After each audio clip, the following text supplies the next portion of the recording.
Hey everyone, today I'm going to show you how to disable add-ins in Outlook 2013. Without any further ado, let's get started. First, open your Microsoft Outlook application and log into your account. Once you're logged in, wait for your emails to fully load so you can access all the necessary menus and settings. This ensures everything is properly synced and ready for you to make changes. Now that your email has loaded, it's time to start disabling those add-ins. Navigate to the top part of your screen where all your tools and menus are located. You'll see the File tab there. Go ahead and click on it to open the File menu. This menu gives you access to various account settings and configuration options that aren't immediately visible in your inbox view.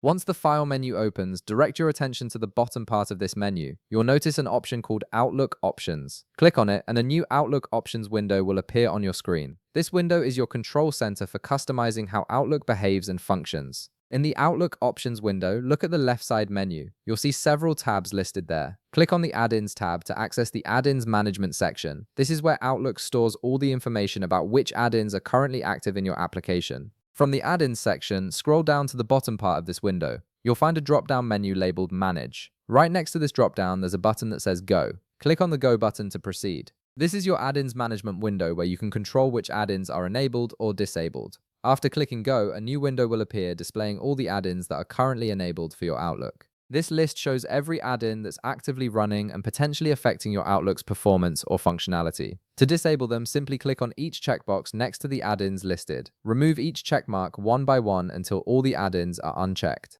Once you've disabled all the add-ins you want to turn off, click the OK button to save your changes. And that's it, you've successfully disabled add-ins in Outlook 2013, which can help improve performance and eliminate any issues caused by problematic extensions. If this video helped you out, be sure to leave a like, subscribe, and I'll see you in the next one.